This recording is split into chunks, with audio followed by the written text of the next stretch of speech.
¿Qué tal, discípulos de Jesús? Un abrazo para cada uno de vosotros. Bienvenidos a su espacio en los pasos del Maestro.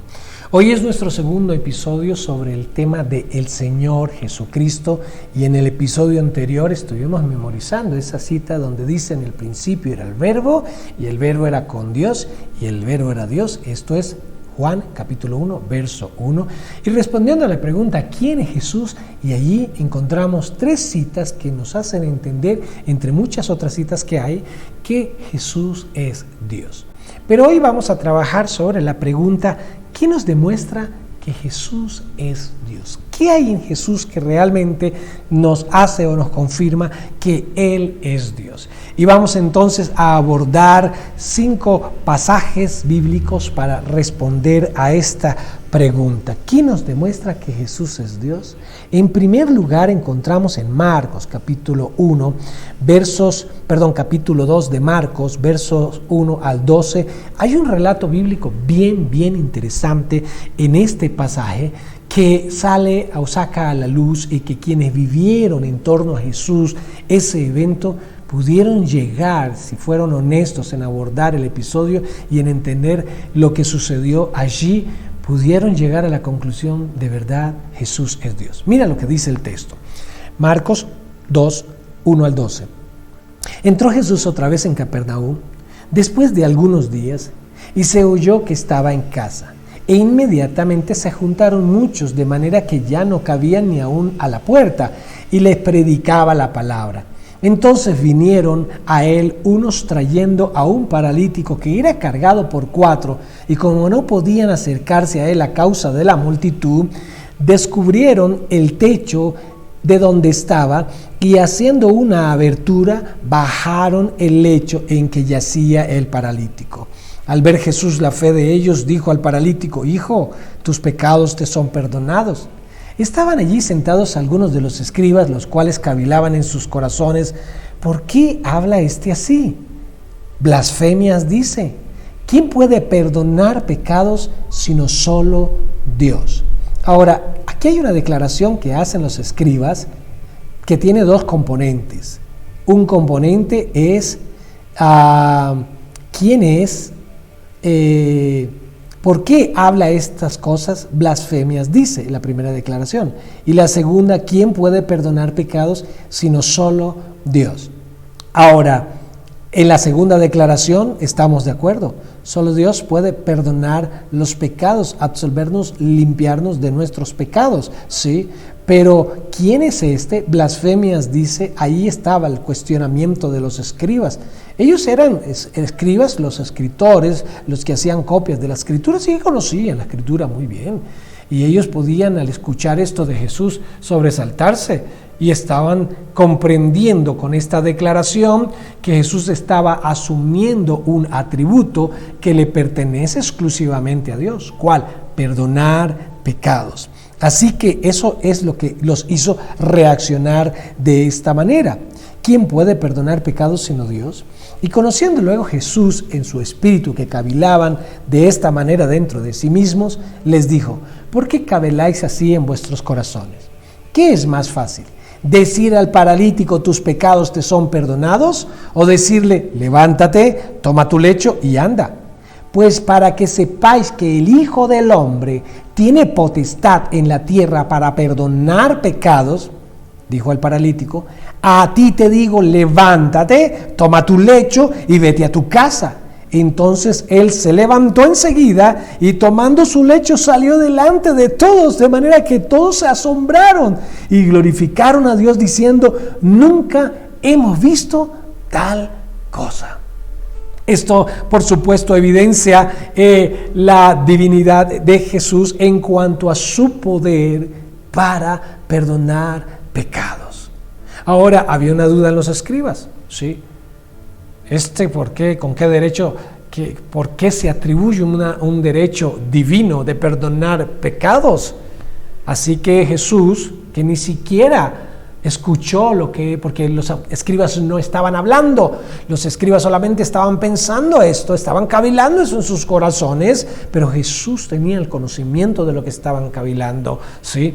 Y en ese conocimiento Jesús entonces les aclara la duda. ¿Ustedes quieren ver la confirmación y la demostración que tengo autoridad en la tierra para perdonar pecados? ¿Qué es más fácil? ¿Decirle tus pecados te son perdonados?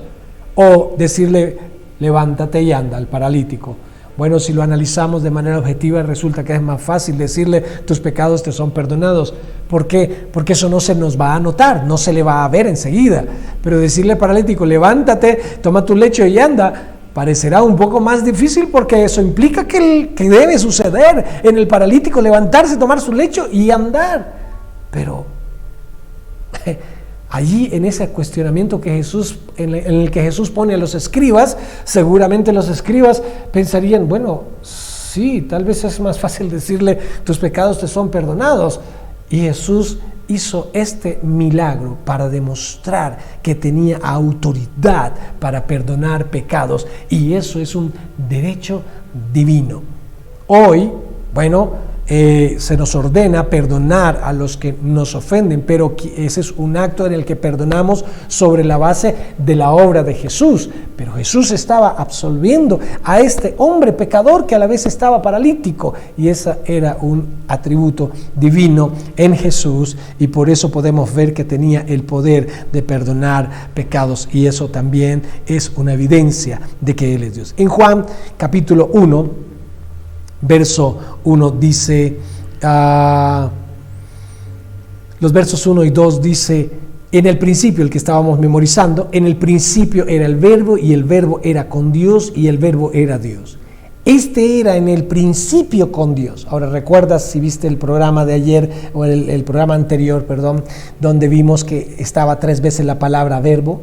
Ok, entendimos que ese verbo estaba en el principio, ese verbo estaba con Dios en el principio, ese verbo era Dios también en el principio, ¿sí? Y aquí va Juan a explicar a qué se refiere el término el verbo. Y aquel verbo fue hecho, este era en el principio con Dios. Y aquel verbo fue hecho carne, dice el verso 14, y habitó entre nosotros.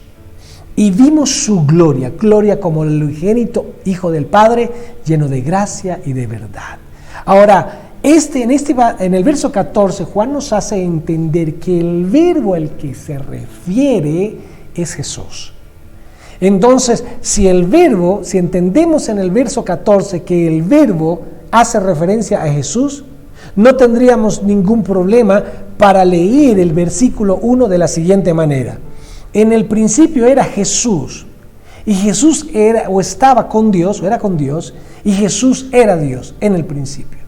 Y ahora que está presente, lo sigue siendo, y lo demuestra cuando dice en el verso 14, habitó entre nosotros, y vimos su gloria, gloria como la del unigénito del Padre.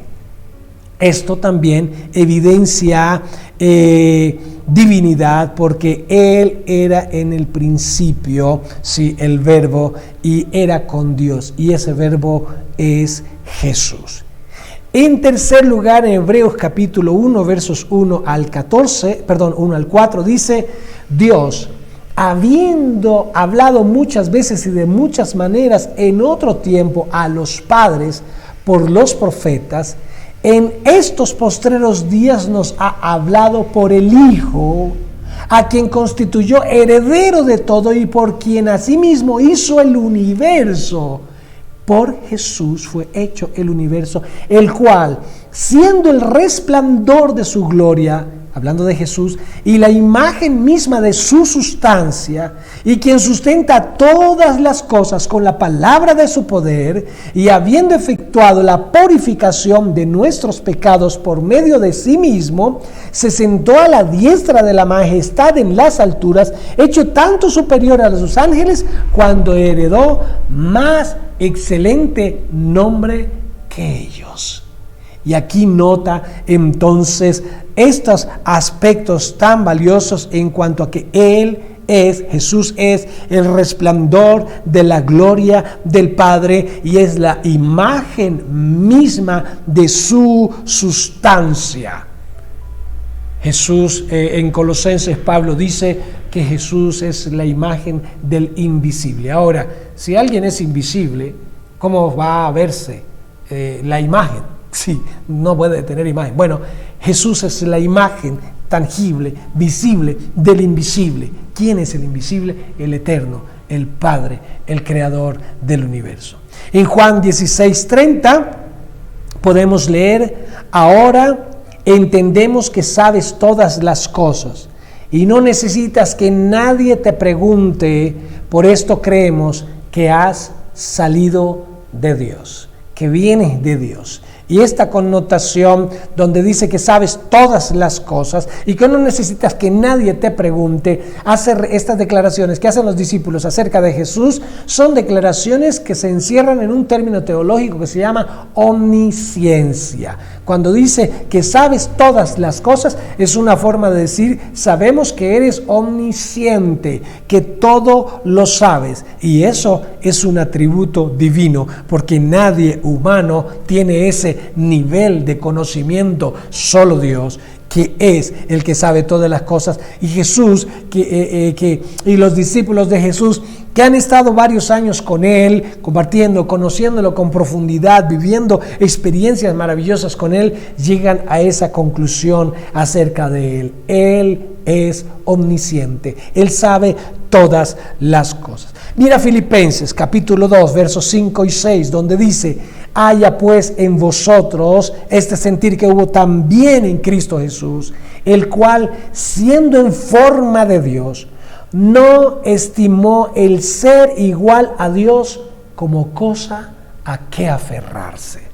Ahora, lo que está diciendo dentro de varias cosas el apóstol Pablo en esta cita es que Jesús es igual a Dios. No estimó el ser igual a Dios como cosa a que aferrarse. Y está hablando de cómo Él se despoja de su gloria, no de su divinidad, pero sí de su gloria, para descender en cierta manera de su gloria, porque luego recuerda que Juan dice: vimos su gloria, gloria como la del unigénito Hijo del Padre, pero no de la manera como la vería Moisés, que tuvo que ocultar su rostro de la gloria de Dios. De alguna manera el cuerpo de Jesús era como un velo que protegía la vida de los discípulos de la gloria, de la plenitud de la gloria de Dios que estaba allí en la persona de Jesús. Pero el énfasis está en la divinidad de Jesús, el ser igual a Dios, como cosa a que aferrarse.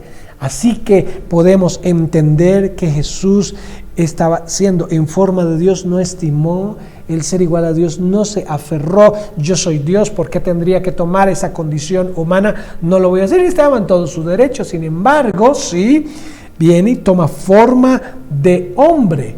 Ahora, esa condición humana y divina está conjugada en la persona de Jesús, y eso es un misterio, por supuesto, pero es lo que la Biblia revela, este aspecto de su humanidad. Pero este último versículo, este aspecto de su divinidad, pero este último versículo también nos hace denotar el aspecto humano de Jesús, y por eso viene otra pregunta, que es: aparte de ser Dios, ¿qué otra naturaleza tiene? Entonces vamos a leer 3 citas para entender que Jesús, en la persona de Jesús estaba conjugada la divinidad, sí, era Dios, sí, encarnado, pero también es humano. ¿Por qué? Hebreos 2:14 dice así: así que cuando los hijos participaron de carne y sangre, por cuanto los hijos participaron de carne y sangre, Él también participó de lo mismo para destruir por medio de la muerte al que tenía el imperio de la muerte, esto es, al diablo. Ahora, por cuanto los hijos participaron de carne, ¿a qué se refiere? Carne y sangre. Se refiere a humanidad, a esta naturaleza humana. Él, hablando de Cristo, Él también participó de lo mismo. Es otra forma de decir, Él se hizo humano, Él tomó forma humana, y aquí explica uno de los propósitos para ello: para destruir por medio de la muerte al que tenía el imperio de la muerte, esto es, al diablo. Y dice, tenía el imperio de la muerte, así que es pasado. Así Él se encarnó, era necesario que se encarnara para cumplir este propósito. En Filipenses capítulo 2, versos 7 y 8 dice, sino que se despojó a sí mismo, tomando forma de siervo, hecho semejante a los hombres, y estando en la condición de hombre, se humilló a sí mismo, haciéndose obediente hasta la muerte y muerte de cruz. Así que en Hebreos 2:14 participó de carne y sangre, en Filipenses 2:7 al 8 tomó la condición de hombre, es una forma de decir tomó naturaleza humana, por supuesto sin pecado. Y en Mateo 8, verso 24, dice, he aquí que se levantó en el mar una tempestad tan grande que las olas cubrían la barca, pero él, hablando de Jesús, dormía. Ahora vemos a Jesús durmiendo en la barca, pero mira Mateo 21:18. Por la mañana, volviendo a la ciudad, tuvo hambre. Ahora, podríamos pensar, ¿acaso Dios duerme? No, Dios eterno en su gloria no duerme. ¿Acaso Dios tiene hambre, necesidad de comer? No, porque Él es espíritu, no necesita de alimento físico para sostener un cuerpo como si lo necesitamos nosotros. Pero en Jesús sí se vio estas dos condiciones. Él dormía, sí. Él tuvo hambre. Podemos ver otros episodios donde tuvo sed, donde experimentó dolor, donde lloró, cosas muy humanas. Y las podemos ver en la persona de Jesús. Y con esto concluimos que aparte de ser Dios, Jesús también es humano. Solo que a diferencia nuestra, Él no tenía naturaleza pecaminosa. Vamos a continuar entonces en nuestro próximo episodio aquí en los Pasos del Maestro.